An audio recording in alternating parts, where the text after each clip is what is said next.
Hey, welcome back to the BVB podcast. My name's Jacob, joined as always by Carver. How's it going, man? How are you doing? Doing all right. With the recent string of results, we thought this team was progressing, but really the team continues to not be arsed whatsoever for the Bundesliga and desperately needed points in these past few games. So hanging in there. How are you? Yeah, all right. It's I'm excited for the holidays. I'm excited for a little bit of downtime. I'm really excited for the now Bundesliga winter break because I feel We like we need a just break. need it. We need a break and we need to reset, as you said. Just disappointing results, like coming off like a few more promising results, even the draw in Der Klassiker, and I mean the Barcelona result. Yeah, that was a loss, but like I think we still had some positives to take away from that and look to turn things around in another home match. So hopes are a little more high, and then yeah, now I just feel like we're starting to slide. Like things are going downhill. And I always thought like maybe things are going to get better. Things are going to get better. And as the season's progressing, and after this result, I'm sad. I'm always sad as a Dortmund fan, but now I'm like, what if things just keep getting worse? What if they keep getting worse? It's really unfortunate. This is like the third season, probably longer than that, but this is like the third season in a row now where we've come to this moment in December where we're just desperately needing a break from the team and we're just drastically underperforming and really like solely relying on some sort of resurgence in the second half of the season by some dark magic, and Terzic is out the door, so that seems to be pretty unlikely here. Dortmund have accumulated the lowest points since the 2014 and 15 season, and before that, I think it was like the 2008 2009 season or 2007 2008, one of those two. So it's pretty grim times at the moment, and it could get worse with another away match at Wolfsburg at the weekend. But first, yeah, we got to talk about this Hoffenheim game. Yeah, and just to I mean, I know as Dortmund fan, like I'm speaking to Dortmund fans. Obviously, I don't think we have a lot of random fans from other clubs listening in here, but I think there is the perception of. I mean, we got this a little bit. If you missed the last episode, Jake from 50 Plus Donner was on with us, who is a neutral, not a Dortmund guy, just a big Bundesliga guy, but we love having him on. And his perspective too, like when we're very down, even going into this Hoffenheim match with not a lot of hope, and that was more the squad and the injuries and everything, right? Not because we don't think we have good players, but more the squad and how we've been performing. He's like, guys, you're gonna beat Hoffenheim. It's Hoffenheim, and he's like, things could be way worse. Like things could always be worse. They could always be worse. But we've just been on this trend where it's like it's going downhill. And yes, we went to the Champions League final last year. We should have won the league. I'm still mad about that. We should have won the league. I'm not even taking hope from that. Like, yes, we typically, even on off years, we still fall in the Champions League spots and things look pretty good or whatever. We're in eighth now on 22 points. Like I think we have every right to be upset right now. Like I don't want anyone, if you have friends who are like, shut up about being a depressed Dortmund fan, it's like, no, I think it's valid. It's valid right now. It's valid now more than it has been in the last few years, probably. Yeah, winless in our last four, just one win in our last five. It's just more and more setbacks, and that's with Schlotterbeck being back. Somehow he has raised from the grave in Undertaker style. And I don't know, I was completely dumbfounded with how he somehow managed to find his way into the starting 11 in this game, let alone the squad. I saw like the pictures of him coming in with the rest of the team off the bus, and it's like, how the fuck is this man healthy enough to play? And I got a quote from here after the in the post game match, just him saying it was an extreme risk for me to play. The physios didn't necessarily even give me the green light, but they said that there was a possibility I could play. The ligaments are extremely strained. I'm going to rest my foot now, try to play on Sunday in Wolfsburg, and then hope it calms down by the week after next. Probably meaning the winter break here. But, I was thinking this was going to be potentially a season ending injury if his ankle were to break. I have done very similar things with my ankle before where all the weight comes down and I didn't break anything, but that's still a handful of weeks out. My ankle was the size of a softball that night. So the fact that just days later he is back playing a full. Did he get subbed off? I don't think he did. I think he played a full 90 minutes this game. It's truly incredible, and it makes his post-game comments and just the overall performance in the rest of the team that much more validating and infuriating, right? He said, apart from a few away games, that was one of the weakest performances we put in this season. We lost an incredible amount on the ball and had no clarity in our play at all. It was madness. In the second half, we hardly got into the opposition's half. And then in that home game, which in a home game, which we had to win, stay in the race. We simply played an unbelievably poor game. You're seeing the dedication from him. You're seeing the passion, in this game, but also in the Barcelona game too. He's a warrior. He wants to be here and play through this pain, but then you're seeing just the complete lackluster performance from not every single person, but definitely as a collective. You're starting to see some regression again. Again, the team just does not have that mentality that you need to have against these mid-table Bundesliga sides. Yeah, I mean, yeah, on Schlotterbeck coming back is insane. To see him get stretchered off the field, him in tears, like he was probably, maybe he was a little surprised too that it wasn't Right. worse. But to your point of like his dedication and I guess determination and will and like how much he cares for this club, like there's been talks of him being the future captain, and that is the future captain, right? Like maybe not the smartest thing to try to just play through and risk worse injury, but to come out with those strong comments afterwards, like I really appreciate. And yeah, thank God he didn't get injured. I don't know if this coming weekend is now a chance for him to rest, or it's like if he just pushes through again. It's kind of crazy that if the physios, I've already questioned our medical staff on a few different occasions, so it's crazy that they didn't give him the green light, yet he still got on the pitch. The only other option was, this is what we were debating last episode, the only other option was like playing some kids, which we saw later in this match, and that didn't go extremely well. I mean, the other, I guess, center back in that position, the more promising one, the one they've talked a little higher on, is Mane, and he's Filippo Mane, and he's injured too. So there wasn't really no one's a like for like replacement, but it just speaks to the lack of depth we have in the squad. Like we've hit on that so many times, and I think that even plays into this performance, right? The guys are just tired. Like we need a break, and because it's just the same lineup we're seeing every few days. It's who plays in the Champions League. You're playing on the weekend too. Like we don't have the ability to rotate. And I wonder if it's just catching up on the guys. Like I think that's why we're seeing so many injuries. And now if the performances are slipping, like it makes sense that these guys are tired. They're playing so many games, and we just don't have the squad built to actually compete in now 2 competitions. We're out of the Pokal already, but we don't have the squad needed. With that, we can jump right into the lineup, though. Do see a little rotation out of necessity. Schlotterbeck is in, as we mentioned, Chan. Alongside him, the center backs, Kobel was in goal, Benzabaini playing at left back, and Couto comes into this match with Rierson going out in the last one.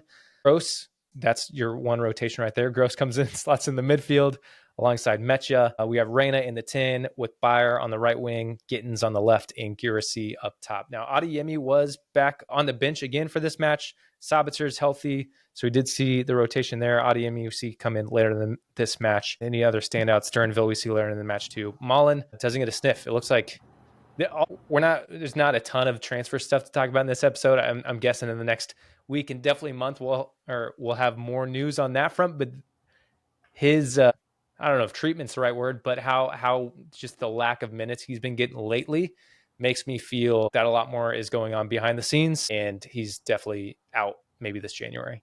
Like I haven't seen any solid links, which is the surprising thing to me. Right. Like there hasn't been any clubs that it's like, oh, we're interested in Mullen. Like you haven't seen any of those solid links, or at least I haven't seen them.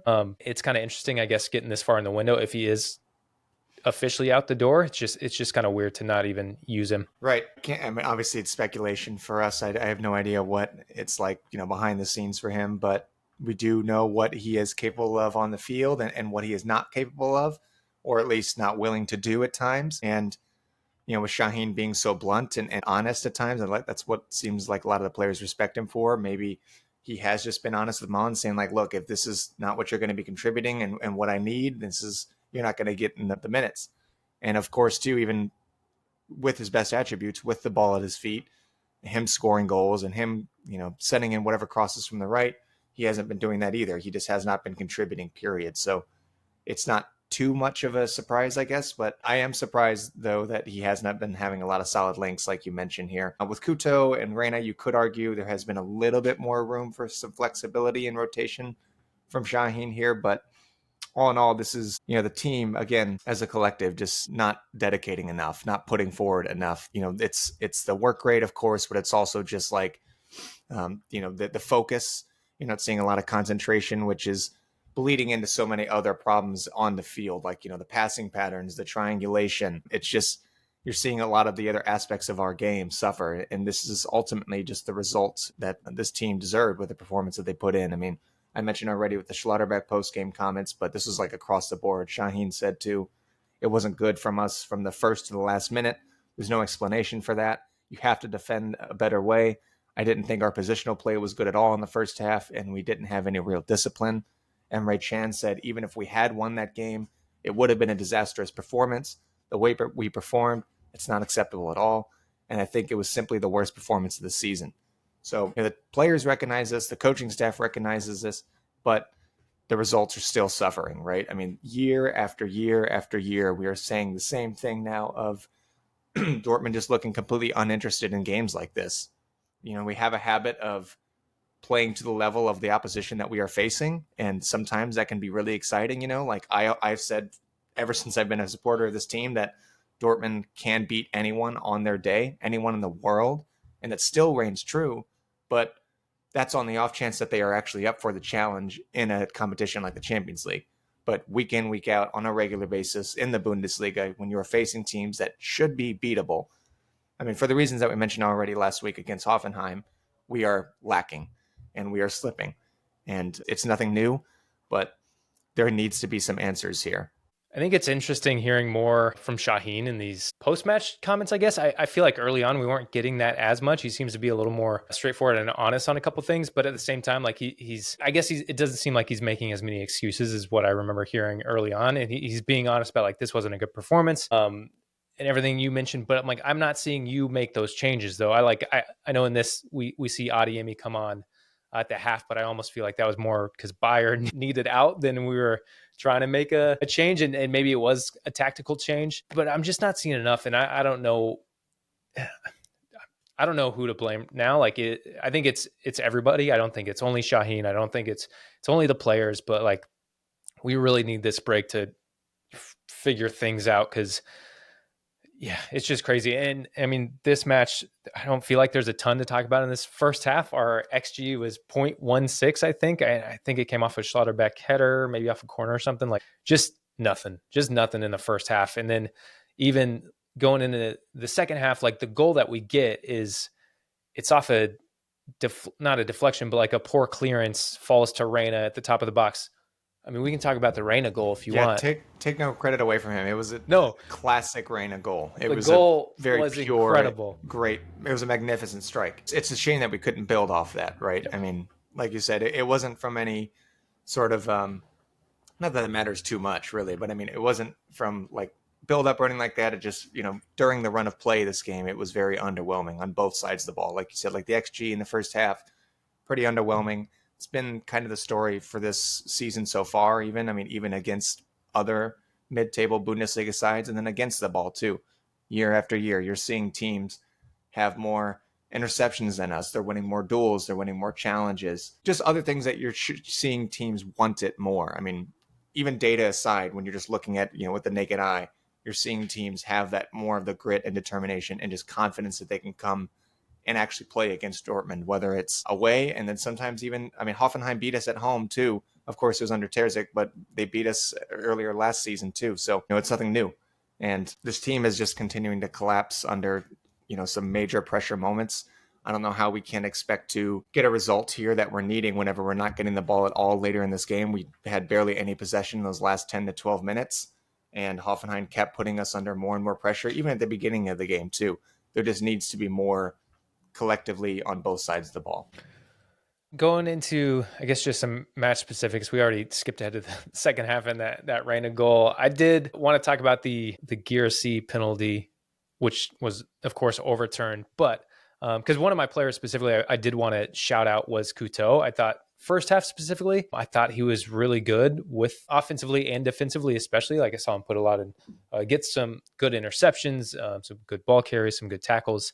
And then on this overturned penalty, like he had this great through ball into Bayer, who was able to cut it across to Girassi, who goes down in the box. Penalty's called, ends up being overturned. So nothing there. My big question is, should that have been a yellow card for diving? Because in the run of play, it looked like he got tripped. But then you see, obviously, they go to VAR. They're like, hey, you might want to check this out. calls it back. And in my opinion, I'm like, yeah, he wasn't touched at all. It looks like a total flop. And I don't understand how he didn't get a yellow for diving. I did notice some contact from behind, but I agree. Yeah, whenever you are going to VAR to call a foul like that back, I am surprised that we're not sticking by the rule. I forget if it's like maybe it's outside of the Bundesliga, but I know like in other leagues, it might be like a universal thing that if you are in fact simulating, then you are going to be given a card. So yeah, I'm surprised that didn't happen there. But then, yeah, Kuto, I did want to shout him out. I feel like I didn't see as much or notice him as much in the second half, and that could just be how we were playing too. But I did want to point him out because we haven't seen a lot of Kuto, and now him getting some minutes against Barcelona, and in this match, like if he can keep just building on this performance, I think we're in a really good spot with him. Not that I'm saying he should overtake Rierson by any means, but I'd say it all the time. Like we need that depth and we need that competition. And if we have him coming off the bench or starting games occasionally, like I really like what I saw from him in this first half, especially. Was there anyone in this match that stuck out to you? We haven't talked about Chan this match or the Barcelona match. I think if Chan is just a center back, I don't have many problems with it. Like until he gives up a penalty or gets another red card or until something like that happens. But other than that, it's like he's fine Yeah, until something bad happens. yeah, he has to be focused and he has to be concentrated. And he also has to play simple too. Whenever he tries to do too much and be the heart of that build up, whether it's as a center back or as a six, that's whenever he could really get himself into trouble. And even defensively too, when he tries to do too much, he gets himself into trouble as well. So I mean, nothing to really write home about, but at the same time, I mean, going back to the Barcelona game too, it wasn't bad. It's definitely an Emre Can that needs to prove himself, and I think that also can be a good motivating factor for him to have a little bit more stability in his performances. But I don't really have any other individual shout outs. I did like the substitutions from Shaheen. I mean, again, just like the other game from last week, they were bold. I respect him for having the balls to actually try to switch things up here and give some of the kids some minutes. Of course, like you mentioned, Adeyemi too, Sabitzer didn't have a good game, but Sabitzer can definitely help whenever he is in a better run of form, of course. Vetchin getting some of his first minutes in the senior team in the league this year. Duranville too, with like 15 or 20 minutes to play. I mean, you're going to run into problems whenever you throw on someone like Lurs late in the game and you need a result, especially again whenever you are not maintaining possessions. That was a bit of a head scratcher, but at the same time, there's nothing else you could do, right? I mean, like you mentioned before, there's plenty of blame to go around. I think the players need to be a lot more dedicated and focused. There needs to be squad planning. I mean, has got to improve dramatically. It's been neglected for so many years now, and we're continuing to pretend to be shocked whenever things like this happen. So it's all across the board. And Shaheen, of course, is going to shift some of that blame too whenever we are not getting the much needed win, because we're looking at a bench and we have no players that have had any senior minutes this season or at all in general so far. Yeah, I'd touch on Reyna a little bit outside the goal. I think it was an okay performance. Same against Barcelona. This is first Bundesliga start for Reyna in 14 months, by the way. Yeah, and Crazy. that's why I'm happy to just see him come on and have like an okay performance, which also upsets me. Like I wish I could just come in and expect him to be like top notch. And the goal I was was going to say, incredible. yeah. The goal was so good. I wish that came from an amazing build up play and great linking, and then it ended with that. Like he was in the right spot to get this clearance and then just smash it home.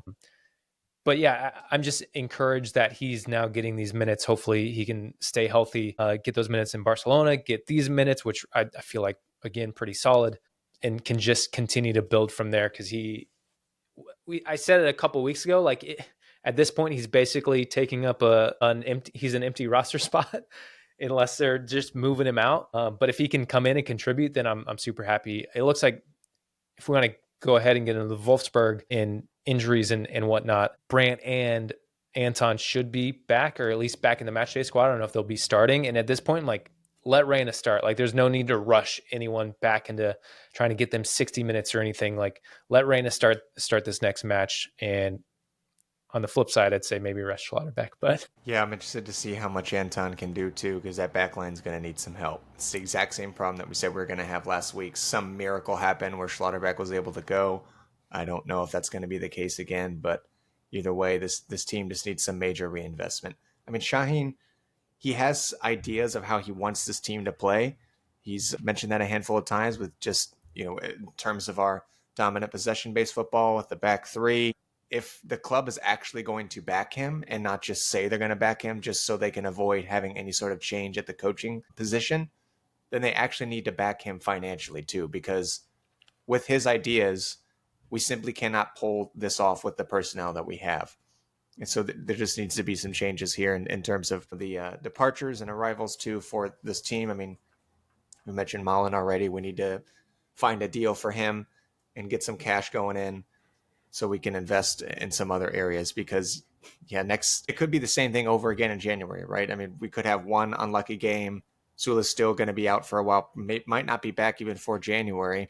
And then you could run into the same problem again, right? Anton, Schlotterbeck, whoever, and you're facing the same problems. Yeah, I don't know how we go into January and with no plan to not bring any players in.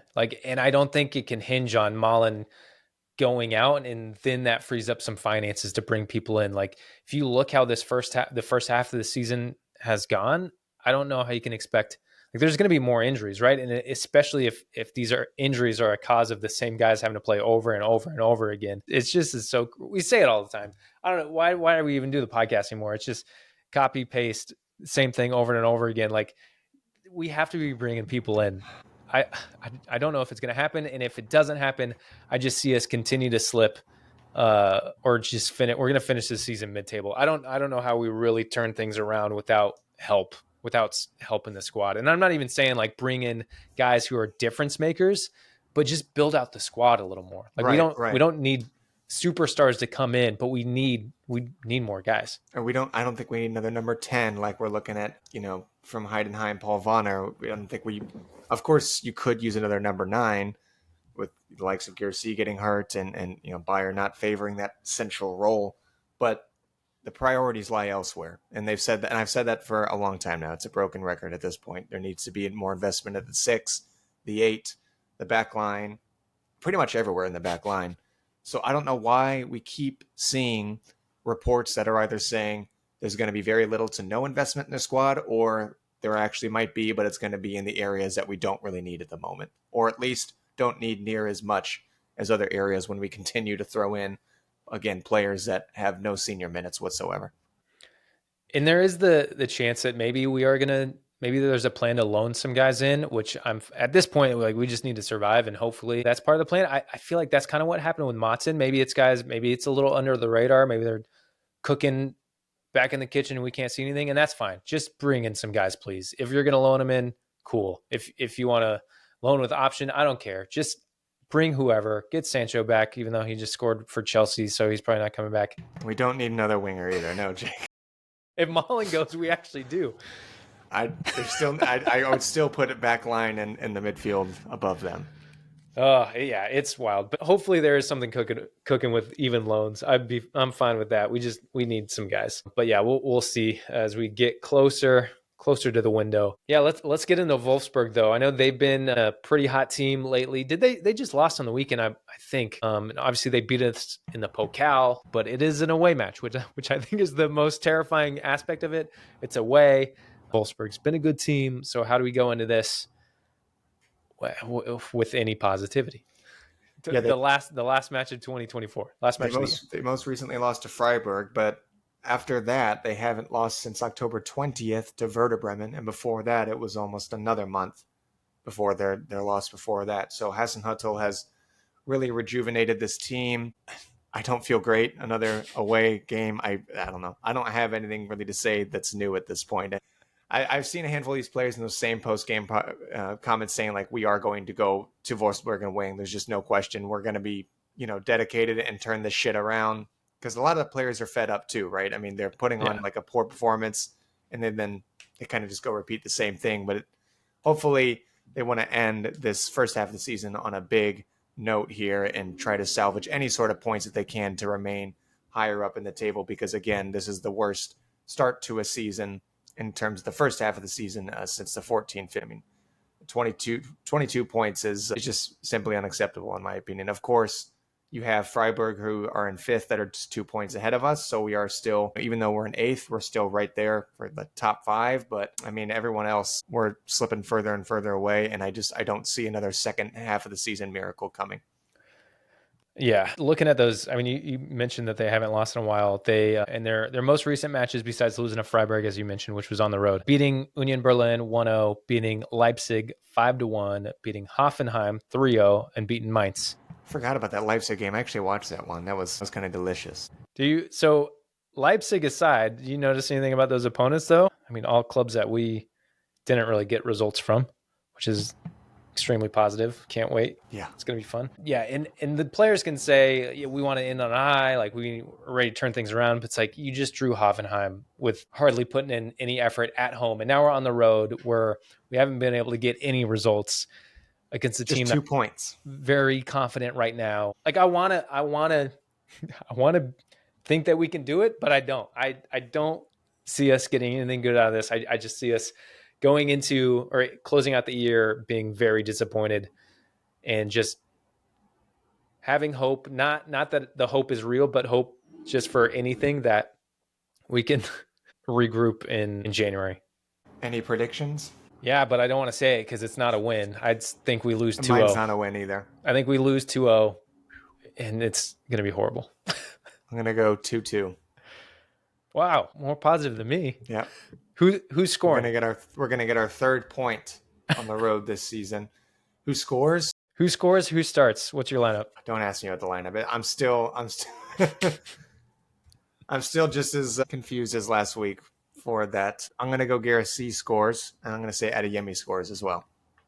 Okay. Adeyemi, man, we didn't talk about him too much, but it was great seeing Adeyemi back. Fans, of course, in the grounds really excited to see Adeyemi come back in the last match. I really thought we saw him play on the right, which we don't normally do. Just about to say that, right? Yeah.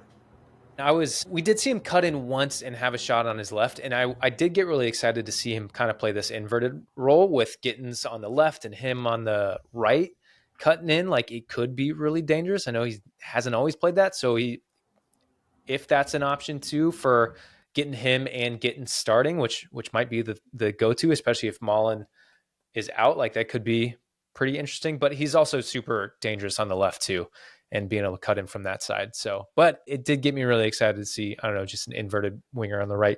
But yeah, good to see him back. I wonder if he'll start this next match. I haven't seen any, so if we get into some injury updates, haven't really seen anything from Bayer. It looked like he was just kind of recovering. And so maybe he'll be good to go 60 minutes in this next match. Not too sure. We could also see Adeyemi getting that time as well. But as I did mention earlier, Brandt and Anton should be back in the match squad. And then the only other update I had, we got a little more details about Rierson. I guess collapsed in the stadium during the game against Barcelona. They had to, I guess he had a lie flat in the dressing room, and then they took him to the hospital afterwards. And they're not sure what caused the collapse. They're undergoing cardiological and neurological examinations. It's just crazy that they don't know what caused this or what the real issue is. I don't see him being back, obviously. Like with the mystery of it, like I don't see them clearing him to play a match this weekend. So it looks like he's definitely out. Yeah, of course not. I'm just glad he's alive and doing okay. That's a terrifying scene to imagine here. Who knows? Yeah, but at least he's at the moment it's seemingly doing okay. Not enough to play by any means, but he's getting the help he needs, and I know the club is looking to take that very seriously. So yeah. So again, Wolfsburg this Sunday, another 11:30 Eastern kickoff time. Dortmund on the road. And before we wrap, well, we're going to talk about Club World Cup, which I apologize because we forgot to talk about that last week. I think with Jake on, which would have been even better to have his opinion on the World Cup and everything, or FIFA Club World Cup, which is coming to the States in the summer. The other story that broke the last week is Youssoufa Moukoko.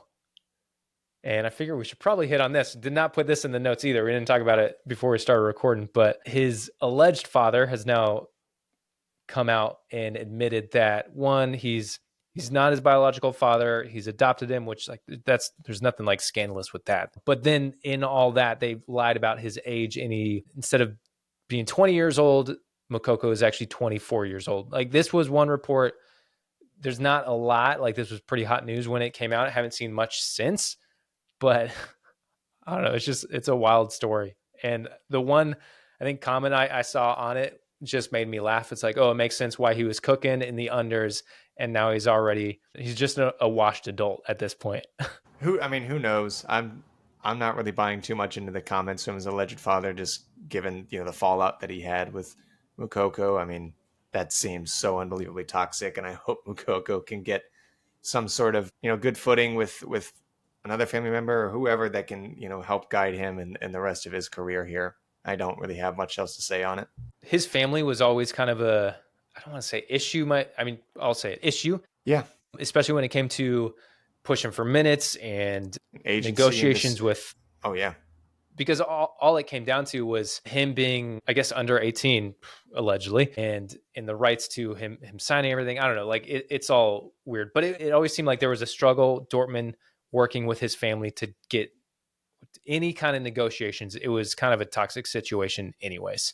So it's such a crazy and wild story, and whether it's true or not, like I still want Moukoko to be successful. Like I still want him to go on and be able to have a good career, whether that's here at Dortmund. It definitely changes the dynamic of like if Dortmund wants to keep him or just in the contract or terminate things. Like there is a big impact there. And then there's obviously the claim to the youngest goal scorer in the Bundesliga, which would be revoked. So obviously there will be a little more news to come. It's so wild, and I think it just proves just the toxicity of the behind the scenes aspect of Dortmund trying to deal with him and his family as like a player agent situation, and how the difficulties there. It's all just crazy. It's wild. But now that we hit on that, because I know our listeners probably would appreciate us not just completely blowing past it, let's talk about FIFA Club World Cup. Dortmund, along with Bayern, the two clubs from the rep in the Bundesliga, because I think they expanded. It's now like a 32 team tournament, I believe. And it is coming to the States this summer. So no off season for the squad. It's going to be interesting to see how competitive they go in this tournament, but it will be in the States. As we mentioned, we got the group draw, and we are in Group F with Fluminense. And I apologize for any pronunciations. It's been a joke in our Discord now that we can't pronounce anything. We've completely accepted that. We say it all the time. Fluminense, Ulsan HD, which I believe is a Korean team, and then Mamelodi Sundowns FC from, I believe, South Africa. So that's our group for the FIFA Club World Cup. Our matches: Fluminense, June 17th, MetLife Stadium in New York. We play Sundowns June 21st at TQL Stadium in Cincinnati. And then HD Ulsan, June 25th, TQL in Cincinnati. Haven't made any real solid plans, but if I can swing a trip to Cincinnati, which isn't too far for us, I might try to do that to go catch one of those games, both those games. I don't really know. Again, no plans yet, but it is exciting that Dortmund is in the States. Whether you care for this tournament or not, I'd recommend if you're in New York or Cincinnati, or you can make it to the game and the tickets aren't outrageously expensive, which I think they already are. If you don't want to support FIFA or these outrageous prices, I completely get that too. But if you want to watch Dortmund, then I'd say make it if you can. I'm not going to tell you to support a really big, corrupt kind of organization if you don't want to. But I'm also a bit, I mean, excuse my ignorance here, but I am a bit surprised at the groups and just the teams in our group compared to some of these other ones here. I mean, you have in Group G, you have Juventus and Manchester City. In Group H, you have Al Hilal, Madrid, and Salzburg. In Group A, you have Porto, Miami, and Palmeiras. At Group B, you have PSG, Atletico Madrid, and Seattle. So there are like a handful of other groups that have like two or even sometimes three decent sized teams. I mean, but again, I don't know anything else about outside of these other two clubs outside of Fluminense. So maybe we get our ass whooped by them too. But either way, it looks like a relatively favorable draw depending on how serious the club wants to take this sort of thing. And yeah, some locations that we could definitely make the hike for. I went to, when was it last year? Like the second to last game of the season. I was in Cincinnati and met up with BVB Cincy to watch a game at a bar there. So I know there's some Dortmund contingent in Cincinnati. It's a good spot to watch the match. I mean, a Bundesliga match. So definitely, I mean, TQL Stadium is a really nice stadium too. That stadium's awesome. So it's not massive by any means, but again, with this group draw too, like it's not as big. It makes sense that Dortmund support in New York we know is huge, and so for them to play Fluminense in New York, that makes a lot more sense. And then these other two matches, it's going to be interesting to see like ticket sales and all that. I don't really know, but I would, encourage, if you have a chance to go watch Dortmund anytime this summer, definitely take advantage. Carver and I went to Chicago last year to see them. It was just the friendly, like the preseason kind of friendly match against Chelsea, which was a lot of fun. So I'd just say go see them if you can, and try to get the cheapest tickets as possible. Because Yeah, I've heard they're kind of outrageous. oh, I don't doubt that. You do get some competitive football in the States regardless. I mean, deep into June too, so you get more competitive football for Dortmund throughout the summer too, which is cool. I did want to say real quick that shout out to Borussia STL or just anyone who's going to be watching the game here and on Sunday here against Wolfsburg, wherever you are around the world. I know I've been hearing some chatter about other people already getting together for that. I know I will be there at Amsterdam Tavern again. Chaz will be there, friend Bear will be there, and hopefully some other people there too. So yeah, make sure to try to connect with the people you can if you want to watch this game with others, and get with your fan group, make a fan group, whatever that may be. But either way, it'll be a fun time, hopefully. Not watching Dortmund, of course, but just Just being with hanging other out. supporters. Yeah. Just hanging out, having a good time. Yeah. And if you are going to a watch party, or if you're looking for people to connect with, please reach out to us. That's one thing we always try to do, is just shout out all the watch parties going on, or connect people where we can. So reach out to us on all the socials, which you can find linked in the description of this episode. Join our Discord, meet up with some people in there. And then, yeah, if you haven't done it yet, as we had our Spotify wrapped a couple weeks ago. So shout out to everyone. It was really cool seeing the growth. Like the growth and the reach on Spotify. We can only see the Spotify numbers on that specifically, but was really cool. I think we kind of like doubled our listenership, which was awesome to see. So appreciate everyone listening and sharing. And then it really helps as we get kind of wrap up 2024, which is kind of wild. And Carver, we didn't hit on this a couple weeks ago, but I think December 7th was our first episode ever in like 2021. So we surpassed our 3-year anniversary. We forgot to celebrate. Cheers.